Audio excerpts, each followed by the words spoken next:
الحمدللہ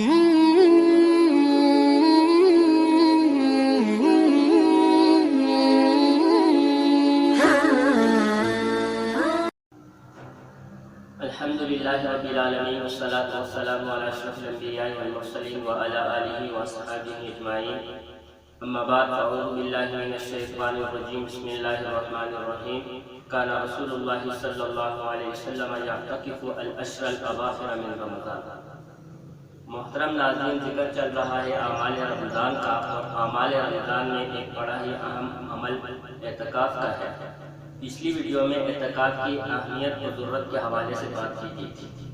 اب یہ اعتکاف کی برکات کیسے حاصل ہو؟ تو یہ تبھی حاصل ہوتی ہیں کہ جب مسائل سیکھ کر اعتکاف کیا جائے۔ تو آج کی اس ویڈیو میں اعتکاف کے مسائل کے حوالے سے ہی بات ہوگی۔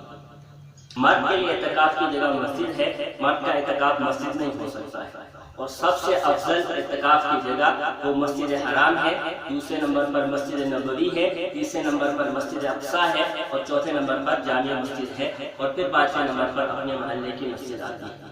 لیکن اگر محلے کی مسجد میں کوئی اعتکاف بیٹھنے والا نہ ہو تو ایسی صورت میں جامع مسجد کی بجائے محلے کی مسجد میں اعتکاف بیٹھنا ضروری ہوگا۔ اعتکاف کا وقت وہ رمضان کی 21ویں شب سے لے کر چاند کے نظر آنے تک ہے، یعنی جب عید کا چاند نظر آئے تب تک یہ وقت ہے۔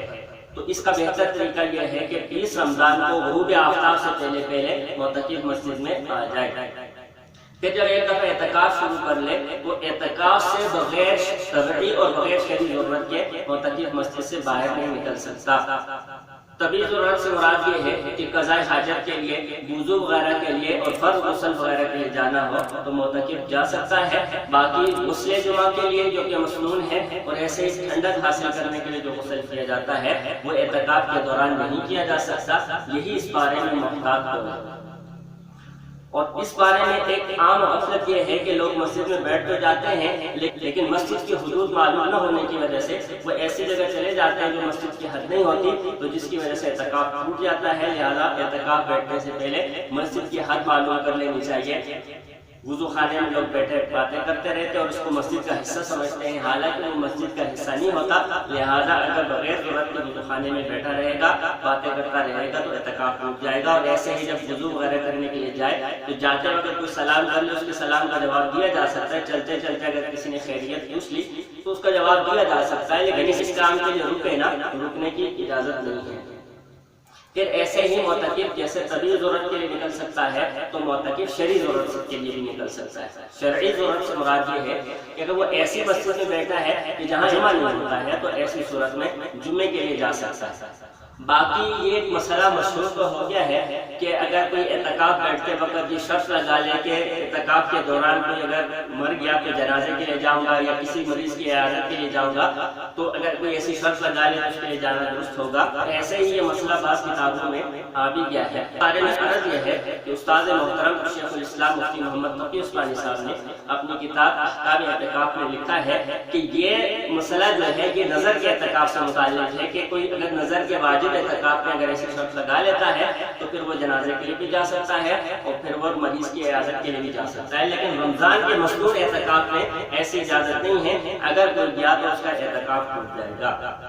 یہ تو مسائل کی تفصیل ہے۔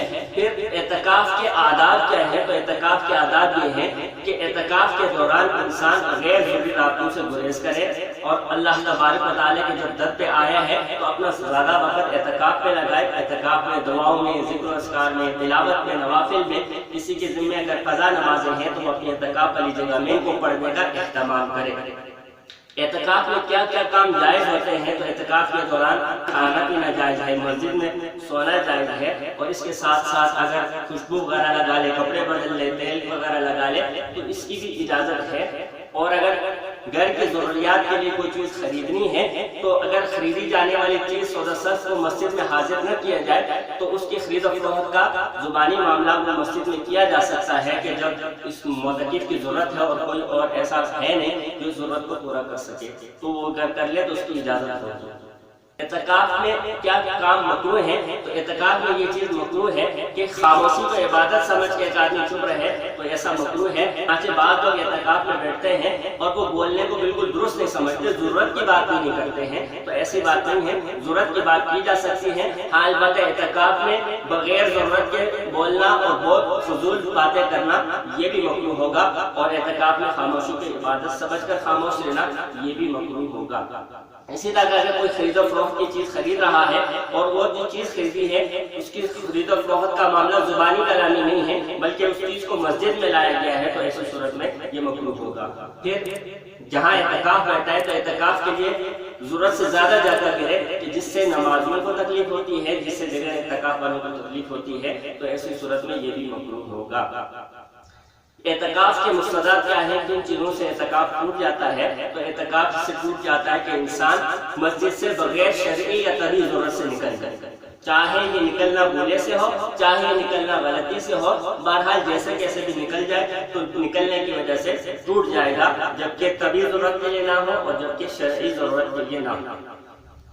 کسی کے ساتھ ساتھ اعتکاف مسنون اعتکاف کے لیے چونکہ روزہ شرط ہے، تو اگر کسی کا روزہ خود توڑ دیتا ہے، ٹوٹ جاتا ہے، بیماری کی وجہ سے توڑا جاتا ہے، جیسے بھی ہو، اگر روزہ ٹوٹ گیا تب بھی مسنون اعتکاف اس کا ٹوٹ جاتا ہے۔ لیکن اس کا یہ مطلب بھی نہیں کہ اگر مسنون اعتکاف کسی کا ٹوٹ گیا ہے تو اب گھر چلا جائے، باقی جو دن رہ گئے ہیں ان میں نفل کی نیت سے مسجد میں ٹھہرا رہے، اس کا ثواب اس کو مل جائے گا۔ اعتکاف کی برکات صرف مردوں کے ساتھ خاص نہیں ہے، عورتوں کے لیے بھی اعتکاف ممکن ہے، لیکن اتنی بات ہے کہ عورت کا اعتکاف مسجد میں نہیں ہوگا، گھر پہ ہوگا۔ پھر اگر عورت ایسی ہے جو شادی شدہ ہے تو اعتکاف کے لیے اس کے شوہر کی اجازت ضروری ہے، شوہر کی اجازت سے وہ اعتکاف کر سکتی ہے۔ اور عورت کے لیے یہ بھی ضروری ہے کہ اعتکاف کے دنوں میں اس کے پاکی کے ایام ہو، ماہواری کے دن نہ ہو، اور اسی طرح عورت کے لیے یہ بھی ضروری ہے کہ دوران اعتکاف اگر اس کی ماہواری شروع ہوگی تو تب بھی اس کا اعتکاف ٹوٹ جائے گا، اس کے بعد میں قضا لازم ہوگی۔ تو پھر عورت کے اعتکاف بیٹھنے کی جگہ کے سلسلے میں تفصیل یہ ہے کہ گھر میں اگر پہلے سے کوئی نماز کی جگہ مختص ہے تو اسی جگہ اعتکاف بیٹھ جائے، اگر نہیں ہے تو اعتکاف کے ان دنوں میں کوئی جگہ خاص کر کے وہاں بیٹھ جائے۔ پھر اس جگہ کا وہی حکم ہوگا جو مردوں کے حق میں مسجد کا ہوتا ہے، لہٰذا اس سے بغیر طبی یا بغیر شرعی ضرورت کے نہیں نکل سکتی، اگر نکلے گی تو اعتکاف ٹوٹ جائے گا۔ اعتکاف کے دوران اعتکاف والی جگہ میں گھر کا کوئی کام کاج اگر کرنا چاہے تو کر سکتی ہے، اسی اپنی اعتکاف والی جگہ باہر جائے گی تو اعتکاف ٹوٹ جائے گا۔ یہ ہے کہ یہ وقت جب اعتکاف کے لیے دیا ہے تو اس کو عبادات میں تلاوت ذکر و اذکار میں ہی لگانا چاہیے، باقی کاموں سے بچنا ہی چاہیے۔ کن صورتوں میں اعتکاف توڑا جا سکتا ہے؟ اس کی تفصیل یہ ہے کہ اگر ایسی بیماری لاحق ہو جائے کہ جس کا علاج اعتکاف والی جگہ رہتے ہوئے نہیں ہو سکتا ہے تو ایسی صورت میں اس کو توڑا جا سکتا ہے۔ دوسری صورت یہ ہے کہ خود تو بیمار نہیں ہوا لیکن والدین میں سے یا بیوی بچوں میں سے کوئی بیمار ہو گیا ہے جن کا علاج معالجہ ضروری ہے اور کوئی اور ہے بھی نہیں، تو ایسی صورت میں اس مجبوری کے پیش نظر اعتکاف توڑا جا سکتا ہے۔ تیسری صورت یہ ہے کہ کوئی مر رہا ہے ڈوب کر، جل کر یا کسی بھی صورت میں، تو اس کو بچانے کے لیے کوئی اور نہیں ہے، اس کو بچانے کے لیے اعتکاف توڑا جا سکتا ہے۔ چوتھی صورت یہ ہے کہ اگر جنازہ آ جائے اور کوئی جنازہ پڑھانے والا نہ ہو تو ایسی صورت میں بھی جنازے کے لیے اعتکاف توڑا جا سکتا ہے۔ بہرحال اگر ان صورتوں میں کسی نے اعتکاف توڑا تو اس کا گناہ تو نہیں ہوگا لیکن قضا لازم آئے گی، اور قضا کی تفصیل یہ ہے اگر اعتکاف دن کو توڑا ہے تو اس کی قضا کا طریقہ یہ ہے کہ سحری کے وقت سے اعتکاف والی جگہ آنا ہوگا اور اس وقت سے اعتکاف کو شروع کرنا ہوگا، دن بھر روزے سے رہنے کے ساتھ ساتھ غروب آفتاب تک وہیں رہنا ہوگا، سورج جب غروب ہو جائے تو یہ اعتکاف پورا ہو جائے گی، قضا ہو جائے گی، اور قضا صرف ایک دن کی ہے، سارے دنوں کی نہیں ہوتی۔ دوسری صورت یہ ہے کہ اگر اعتکاف رات کو ٹوٹا ہے تو ایسی صورت میں رات کی بھی قضا کرنی ہوگی اور دن کی بھی کرنی ہوگی، جس کی تفصیل یہ ہوگی کہ سورج غروب ہونے سے پہلے اپنی اعتکاف والی جگہ آ جائے، رات وہیں گزارے اور پھر دن بھی وہیں گزارے، اور روزے کی حالت سے رہنا ضروری ہے، پھر غروب آفتاب تک وہیں رہنے کے بعد جب سورج غروب ہو جائے تو یہ اعتکاف پورا ہو جائے گا اور قضا پوری ہو جائے گی۔ تو یہ قضا کے سلسلے کی تفصیل ہے۔ دعا ہے اللہ تبارک و تعالیٰ سے جو کچھ کہا سنا گیا اس پر عمل کرنے کی توفیق عطا فرمائے۔ طرح کے مزید ویڈیوز کو دیکھنے کے لیے ہمارے اس چینل تعلیم اسلام میڈیا کو سبسکرائب کریں اور اس ویڈیو کو اپنے دوستوں کے ساتھ شیئر کریں۔ وآخر دعوانا الحمدللہ رب العالمین۔